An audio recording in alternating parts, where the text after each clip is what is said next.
The traumatic and continuing effect of the global financial crisis could have a potentially devastating impact on the poorest in the developing world.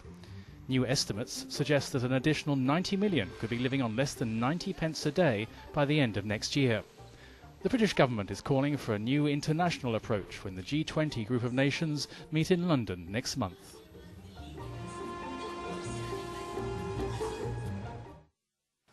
The United Kingdom will take into that summit a commitment to ensure that global efforts to address the economic challenges facing the world economy include key support for the poorest countries. Together, we can ensure that this is the first recession in history where we consciously address the needs of the poor. That this perilous moment in modern history might come to be seen by future historians as a crisis when we were not paralysed by our individual fears, but came together to act in our common interest. As the conference began to consider the impact of financial crisis on global poverty, the British government is reviewing its approach to international development. Douglas Alexander called for the nations in the developed world to increase their annual aid. Britain is set to increase its contribution by 0.7% of GDP by 2013.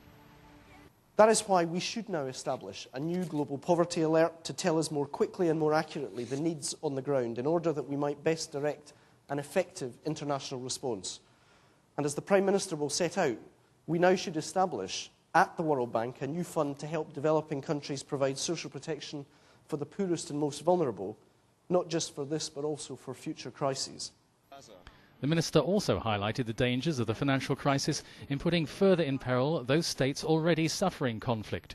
He mentioned a recent visit to Gaza and how the recent conflict had exacerbated the daily problems faced by its inhabitants. Looking back almost a decade, he invoked the targets set out at the start of the millennium.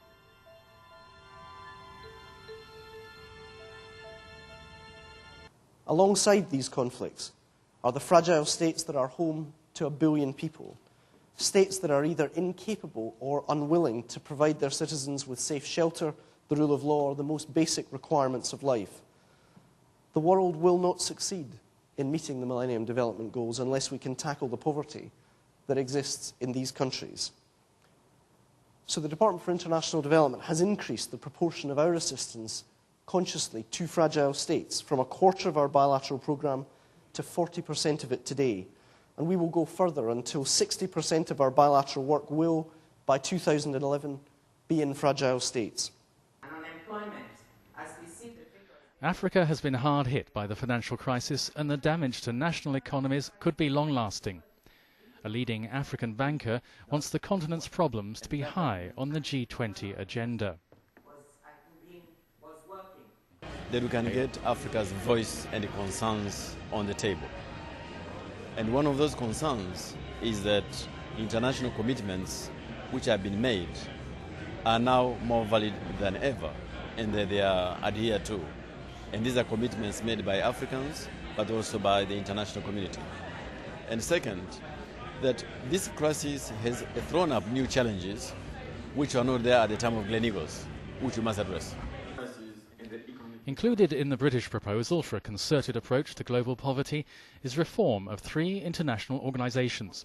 Ensuring the European Union delivers more and better aid, the United Nations should adopt stronger leadership, especially on women's rights, and the World Bank should improve its accountability towards its customers in the developing world.